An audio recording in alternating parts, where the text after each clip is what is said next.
Neuer Spitzenjob für Annalena Baerbock. Die Bundesaußenministerin soll nach ihrem Ausscheiden aus der Bundesregierung den Vorsitz der UN-Generalversammlung übernehmen. Das verlautete aus Regierungskreisen. Demnach wolle die Bundesregierung Baerbock als deutsche Kandidatin für das Amt benennen.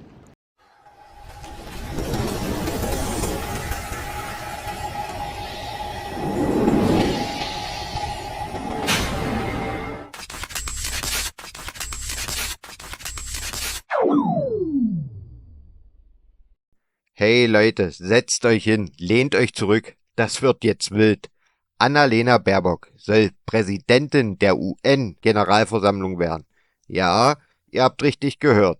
Statt einer echten Expertin wie Helga Schmidt wird nun die Außenministerin ins Rennen geschickt. Für ihre grandiose Unfähigkeit wird sie jetzt auch noch belohnt. Was das für uns und die Welt bedeutet, schaut euch das Video an, denn es wird richtig spannend. Vergesst nicht, das Video zu liken, zu abonnieren und vor allem in den Kommentaren eure Meinung zu sagen. Wir wollen wissen, was ihr von diesem Move haltet. Auf geht's!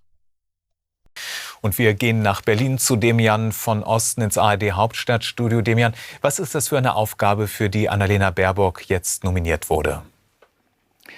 Ja, das ist eine einjährige Aufgabe als Präsidentin der UN-Generalversammlung. Es gibt ja zwei wichtige Gremien bei den Vereinten Nationen, den UNO-Sicherheitsrat mit den Großmächten und einigen nichtständigen Mitgliedern und dann die UNO-Generalversammlung, wo alle Mitglieder der Vereinten Nationen vertreten sind, vor allen Dingen mit der Vollversammlung, die immer im September stattfindet.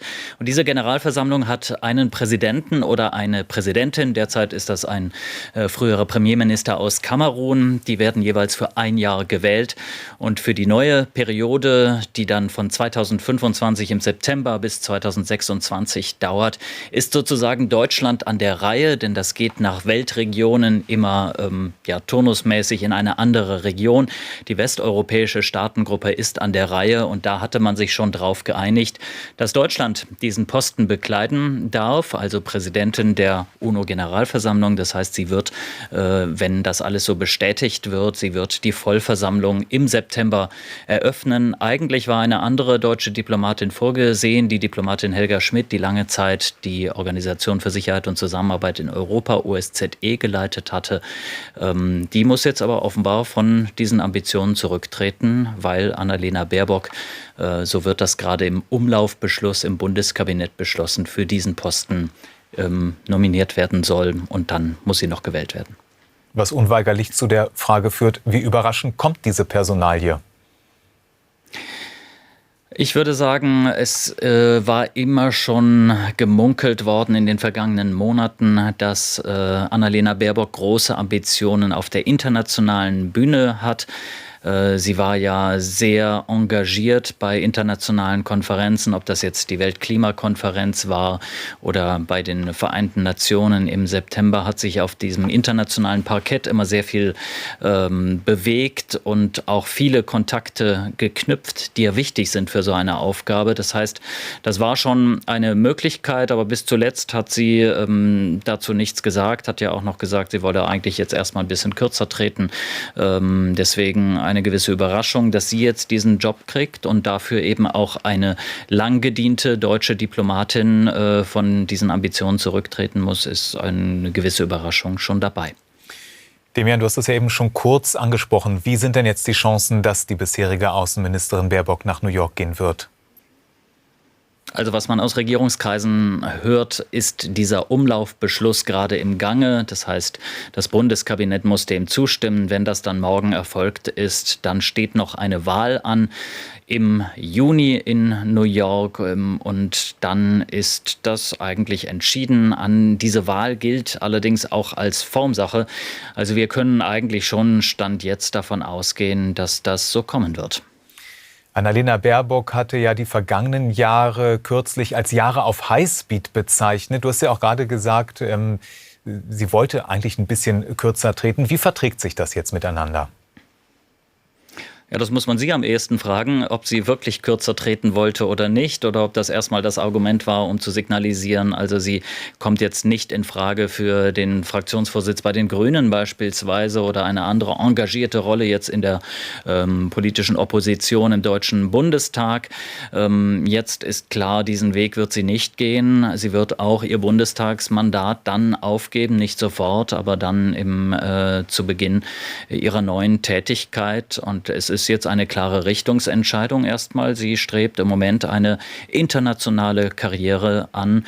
Und das hat man schon ein bisschen gemerkt in den vergangenen Jahren, dass sie zum Teil auf die Innenpolitik nicht immer gut zu sprechen war. Man auch immer ein bisschen den Eindruck hatte, ihr fehlt da die Leidenschaft. Die hat sie ein bisschen zurückgewonnen durch den schnellen Wahlkampf und sich doch wieder sehr schnell auch in der Innenpolitik aktiv gezeigt. Aber ihre große Leidenschaft ist, glaube ich, tatsächlich das Internationale. Und sie hat sich ja in den vergangenen Jahren auch immer wieder sehr stark für die ärmeren Länder eingesetzt, die ja tendenziell eher in der UNO-Generalversammlung vertreten sind und nicht im UNO-Sicherheitsrat. Und da würde ich sagen, passt das doch ganz gut, was sie jetzt anstrebt als neue Aufgabe.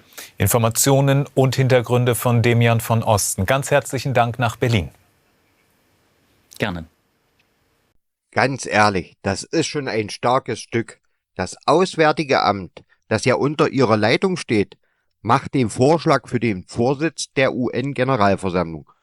Und plötzlich wird gemunkelt, dass sie sich selbst auf diesen Posten setzen will. Kann man sich eigentlich kaum ausdenken, oder?